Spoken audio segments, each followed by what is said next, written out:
Welcome to running the NTX. Here's the front. This is completely shut off, so we're going to start from the very beginning.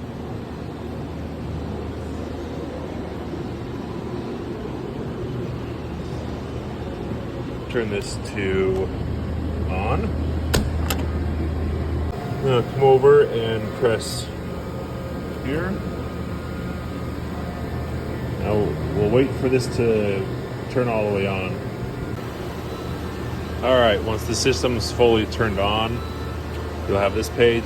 Just touch the screen. We'll touch the CNC.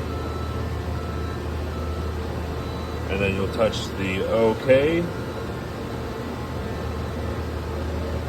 Emergency stop is on. To turn it off, twist it to the right. And then hit this green button again. Then it says open the door, then close.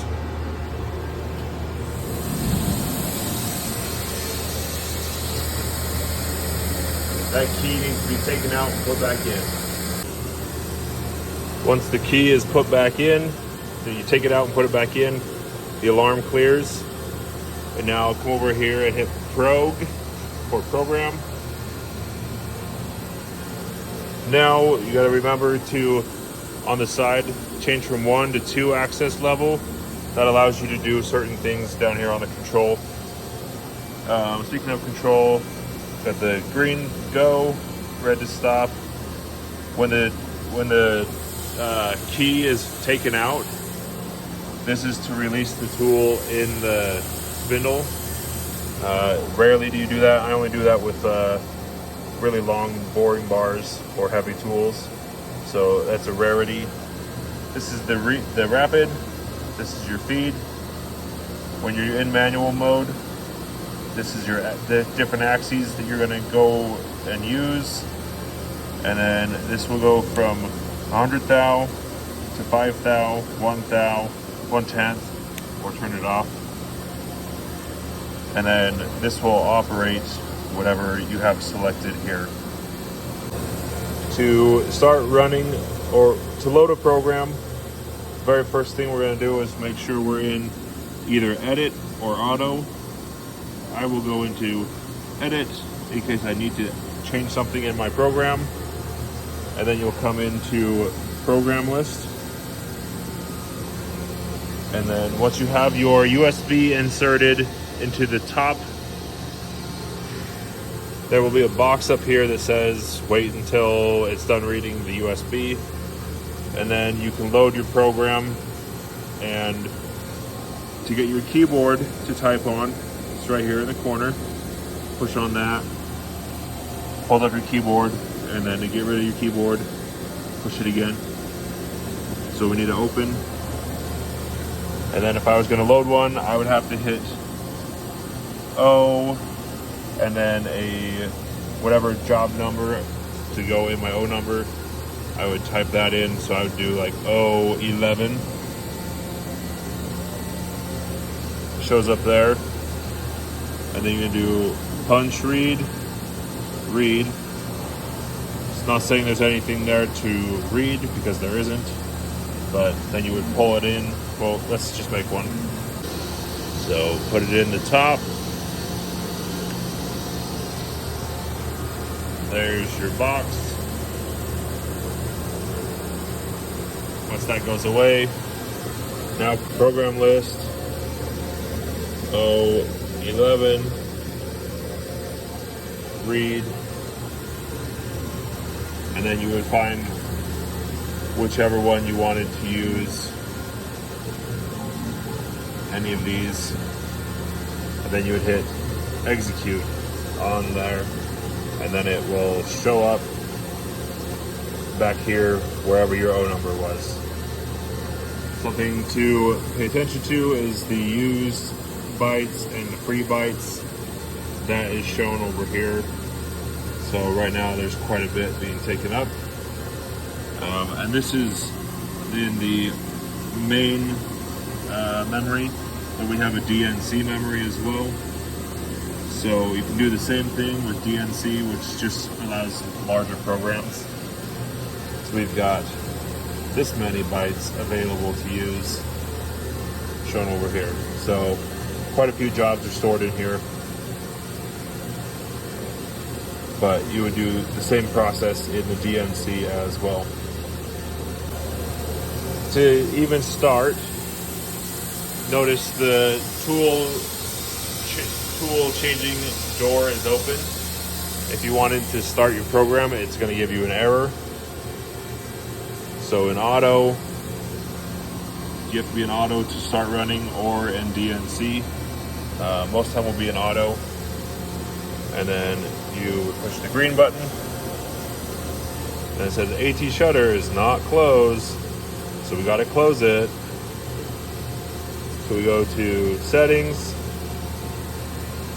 and then pull up your keyboard, and then we'll type in number 3, hit enter, and then what that's doing is it's pulling up number 3 right here. And then you can go through and see the actions that you want to do, and we want to ATC shutter close since it's open. So you need to be in MDI, and then we'll type in 1, input, and now it's saying, it's highlighting number 1, and then we're going to click execute, and then it closed the door. So now we'll exit, go back to program, auto or edit, hit reset, auto, and then I'll push go. And now you can start your program. But we're not going to run it right now because there's nothing in there. So at any point, if you hit reset and you want to start over your program, you can hit edit. If you want to start all the way over, you hit reset. If you want to, and you search for an MO1 or an MOO, then you can type that in, and you go MO1, and then you can hit the search up or search down. I'm gonna hit search down, and now every time I hit search down, it's gonna go to the next MO1. So I no longer have to type in MO1 and then the down arrow to find the next one. I just do it once, and then I can search it a bunch of times. But we're gonna hit reset and start the program over. So let's look at the program itself. It's got the tool numbers that we're using, calls up all of its reset G code. So the G28 UV0 and then 28W0. That's going to send your tool home in X and Y, and then in Z.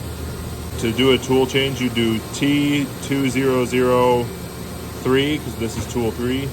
But if it was tool 20, you do T2020. And then the G361 is telling you that you're doing a tool change. And then the B is the tilt of the B head. This is your B axis.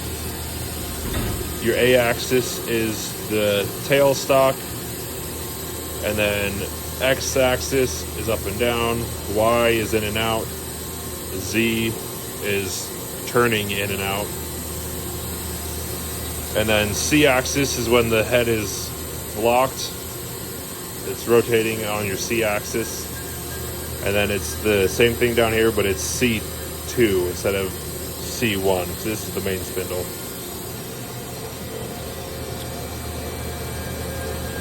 So to do your tool change, you have to call up your tool number first, and then the G361B -20, and it has to have a decimal point behind the angle and also behind the D1 or D2 or D0. So D1 would be oriented with the tool facing backwards. D2 would be flipped around. And then D0 is the orientation to have this spinning to use a milling tool. And then The rest of it is just normal G code and M code and jargon for your program.